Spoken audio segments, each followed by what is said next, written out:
বক্তৃতা দিতে পারবেন। ডক্টর শফিকুর রহমান সাহেব অনেক বছর আগে ওনার সাথে দেখা হয়েছিল, আমার মনে 2003 বা 2004। আমি হার্ট সার্জারিতে ওসমানী মেডিকেল কলেজ সিলেটে একটা বক্তৃতা দিয়েছিলাম, উনি আমাকে জড়ায় ধরছিলেন।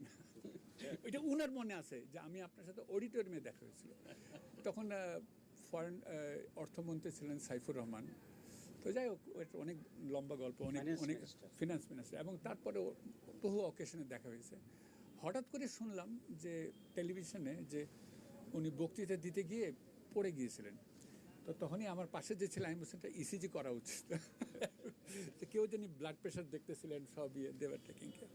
এনিওয়ে, আমার যেটা মেইন উদ্দেশ্য বলার বা এখানে আপনাদের সামনে আসার, যে ডাক্তার শফিকুর রহমানের সাহেবের মতন একজন ব্যক্তি, রাজনৈতিক পরিচয় ডাক্তার এবং সমাজসেবী এক ভদ্রলোক, যিনি যাকে ডাক্তার সমাজ খুব ভালোভাবে চেনে, উনি যে ইউনাইটেড হসপিটালে অপারেশন করছেন এটা কিন্তু খুব বড় কথা না।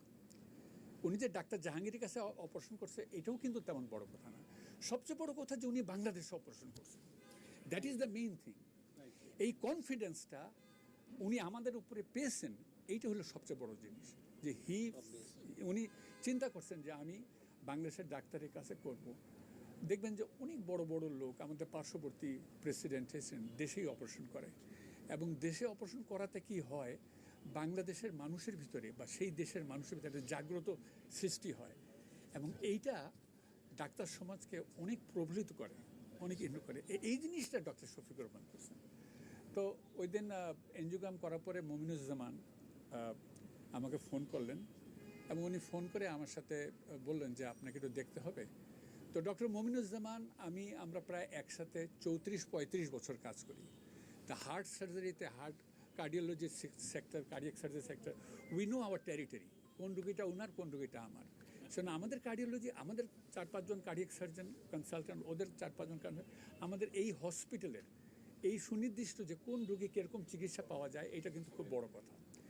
সো আমি আবারও ধন্যবাদ দিই আমাদের চেয়ারম্যান সাহেবকে, ইউনাইটেড হসপিটালের। উনি যথাযথভাবে আমাদেরকে সবসময় সব ব্যাপারে আমাদেরকে হেল্প করেন, আমাদেরকে সব কিছু আগায় দেন। যা যখন চাই তখন তা ওনারা আমাদেরকে মানে মানে নিউ প্রোভাইড করেন, যত টেকনোলজি এবং মেকানিক্যাল সাপোর্ট যেগুলো আছে। এটা একটা বড় জিনিস।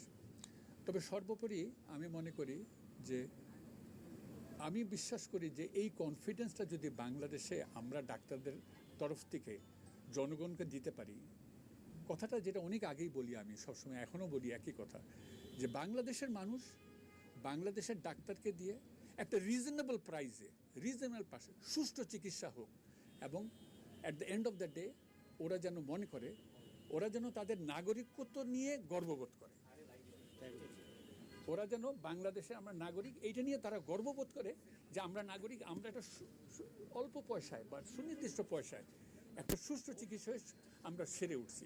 আমাদের কষ্ট করে বিদেশে যেতে হচ্ছে না। অনেক আগে, আজকে থেকে 2003 সনে না 4 সনে একটা ইংরেজি পত্রিকায়, আমার মনে নেই অবজারভার নাকি সামথিং, হার্ট ফাউন্ডেশন, আমরা যখন প্রথম হার্ট সার্জারি শুরু করি ব্রিগেডিয়ার মালিকের নেতৃত্বে, তখন আসলে কত শত কোটি টাকা ফরেন কারেন্সি সেভ হয়েছে বাংলাদেশে। So that was a day যখন ওই যে মুজাহিদ সাহেব এরা সবাই আসতো। তো আমার কথা হলো যে এই আস্থাটা আমাদেরকে দেখা উচিত। যদি বলি ব্যবসায়িক দিক দিয়ে, industry is a very big industry, এটা অনেকে বোঝে, অনেকে বোঝে না। আমি সাধারণত এরকম ইয়েতে আসি না, কোনো লাইভ শোতে আসি না, কিন্তু আমি এটা বলবো যে বাংলাদেশে এখনও ইউনাইটেড হাসপাতালের মতন বা এভারকেয়ার হাসপাতাল, ঢাকা শহরেও যে 10টা হাসপাতাল হয়, রুগী শেষ হয় না। সো এই বিগ ইন্ডাস্ট্রিতে আমি পলিটিক্যালি বলেন, ব্যবসায়িকদের বলেন, আমরা চাবো এরা যেন আরও দৃষ্টি ওদের এই পাশে আসে, এবং বাংলাদেশের অর্থনীতি এটা তারা যেন আগায় নিয়ে যায়, এবং শিক্ষা স্বাস্থ্য বিভাগটা আরও মানুষের ঘরের দরজায় তার পৌঁছায় দিতে পারে। Thank you. আচ্ছা, এখন বলি। আচ্ছা, ওনার অপারেশনটা খুব ইনশাল্লাহ খুব ভালো হয়েছে। 1, 2 নম্বর হলো আমরা ওনাকে একটু ভিন্ন রকম যতটা ভালো পারছি, যেটা সবচাইতে রিসেন্ট টেকনোলজিক্যাল অ্যাডভান্সমেন্ট, 2টা ধমনী দিয়ে অপারেশন করা, লিমা এটা দিয়ে অপারেশন করতে পারছি। 3 নম্বর কথা, ওনাকে 3টা বাইপাস করার কথা ছিল, আমরা মোট 4টা বাইপাস করছি, যেন ওনার কোনো দিকে কোনো সমস্যা না হয় ইনশাআল্লাহ। এবং অ্যানেস্থেশিয়া দিয়ে ডক্টর শহীদ ছিল এবং ওনার টিম এবং আমার কার্ডিয়াক সার্জারির সব টিম সুষ্ঠুভাবে কোনো কমপ্লিকেশন ছাড়া অপারেশন শেষ করেছে। এবং আমি আশা করি উনি 7 দিনের দিন বাসায় চলে যাবেন ইনশাআল্লাহ। এবং আমি মনে করি আইসিইউতে ওনার স্টে হবে 2 দিন, দরকার হলে 3 দিন বা 4 দিন, যতদিন লাগে। But everything went very smoothly ইনশাআল্লাহ। ওনার রোগটা ওনার সময় উপযোগী অপারেশনটা হয়েছে, কারণ ওনার হার্টের রক্তনালীতে ফ্লো খুব আহামরি তেমন ভালো ছিল না, যা হয় আর কি, যেটা ওইটা না হলে অপারেশনই বা করবেন কেন। তো এটা ঠিক সময় ঠিক কাজটা হয়েছে এইটা। আর কোনো প্রশ্ন আছে? কতদিন ওনার রেস্টে থাকতে হবে? না, ওনার অপারেশন ভালো হলে 3 সপ্তাহে উনি বক্তৃতা দিতে পারবেন।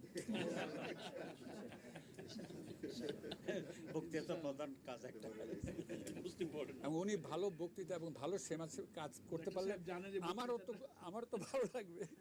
বক্তৃতাটা যে ওনার কত প্রয়োজন ডাক্তার সাহেব ফিল করতেছে। জামাতে ইসলামের শীর্ষ নেতৃবৃন্দ, আসসালামু আলাইকুম। সাংবাদিক মিত্র, আসসালামু আলাইকুম। আমি ডাক্তার শহীদ আহমেদ চৌধুরী, কার্ডিয়াক অ্যানেস্থেশিয়ার এবং পোস্ট অপারেটিভ ম্যানেজমেন্টটা দেখি।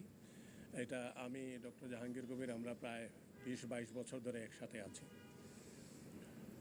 ওনার ক্ষেত্রে ডক্টর শফিক ভাই আমার একই মেডিকেলের আমার 3 বছরের সিনিয়র। আমি ওনাকে ক্লোজলি জানি আগের থেকে, অত্যন্ত ভালো মানুষ হিসাবে জানি, উনিও আমাকে জানেন। এবং উনি আমাকে ওনার মেডিকেল হিস্ট্রি প্রাইভেটলি ডেকে জানিয়েছেন। আমি ওইভাবে রেডি ছিলাম, আমার টিমও ওইভাবে রেডি ছিল। এবং আল্লাহর মেহেরবানিতে পার অপারেটিভলি ওনার কোনো রকমের কোনো সমস্যা হয়নি। অ্যানেস্থেশিয়াতে কোনো রকমের কোনো সমস্যা হয়নি। সার্জারি তো সার্জন বললেন, আমাদের জাহাঙ্গীর সাহেব বললেন, ওনার সাইডেও আল্লাহর রহমতে কোনো অসুবিধা হয়নি।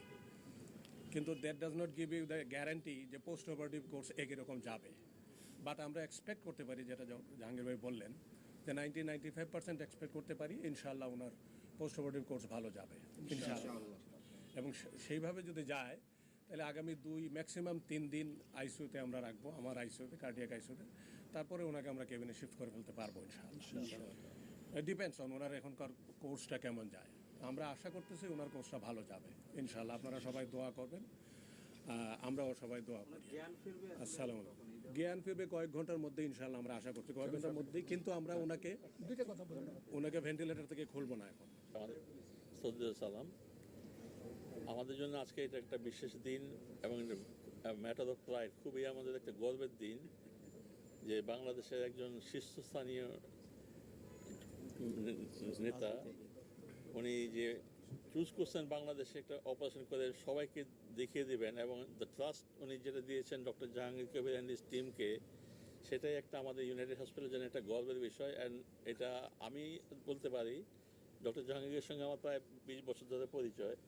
আমি তো সকালেই বলতেছিলাম, ক্যালকুলেশন করে বের করতে পারতেছিলাম না। আমাদের এখানে বুঝে উনি প্রবাবলি 20,000 প্লাস অপারেশন করছেন, তাই না? হ্যাঁ, ওনার লাইফ টাইমে 29,000। আমার পৃথিবীতে আমার চিন্তা হয় যে কোনো ডাক্তার আছে কিনা 29,000 হার্ট অপারেশন করছে কিনা। এখানে আমাদের এখানে সো ইনশাল্লাহ he was operated under the most skilled hand of probably the world. আমি এই জন্য বলতেছি, এখন সেকেন্ডারি অনেকে চিন্তা করে যে ভারতে আরেকজন আছেন, আমার মনে হয় ওনার থেকে অনেক বেশি করেছেন। ওনার হি অ্যান্ড হিজ টিমকেও যদি ধরি, ডেফিনেটলি এটা উনি সবার উপরে আছেন পৃথিবীতে বর্তমানে। তো এটা আমাদের জন্য একটা বিরাট, আমাদের জন্য বাংলাদেশের জন্য একটা বিরাট গর্বের বিষয়, অনেক গর্বের বিষয়। এই এক্সপোজারটা হয়তো কেউ জানতেও পারতো না যদি আজকে এরকম এই একটা ঘটনা যদি না হতো। আলহামদুলিল্লাহ, আমরা আশা করি উনি খুব তাড়াতাড়ি সুস্থ হয়ে যাবেন। আমি খুব খুশি হয়ে শুনলাম যে 7 দিনের মাথায় উনি বক্তৃতা দিতে পারবেন, it is a very very good news. বাদ বাকি সব আল্লাহর হাতে ইনশাল্লাহ ডিপেন্ড করে। 3 দিনের যদি উনি সিআইসিউ থেকে বেঁধে যদি ক্যাবিনে যেতে পারেন, I would say that this is the biggest achievement of doctor Jahangir Kabir and his team. আমরা সবাই দোয়া করবো ওনার জন্য, ওনার খুব তাড়াতাড়ি সুস্থ হন for a very early recovery. এবং আমার total thanks to Dr. Jahangir Kabir and his team for taking such a great step. ওই যে সাহস বোল্ডনেস ফর ন্যাচারালি একটা ইয়ে থাকে যে একটা বড় একজন লোকের জন্য একটা হয়তো না ওনাদের যে কনফিডেন্স নিয়ে ওনার কাজটা করছেন that is the most important thing for anything. আমি মনে করি it is a pride for United hospital যেটা আমাদের এইরকম এত বড় একটা কার্ডিয়াক টিম আছে যারা নাকি বর্তমানে আমি মনে করি পৃথিবীর সবচেয়ে সর্বশ্রেষ্ঠ কার্ডিয়াক টিম। Thank you.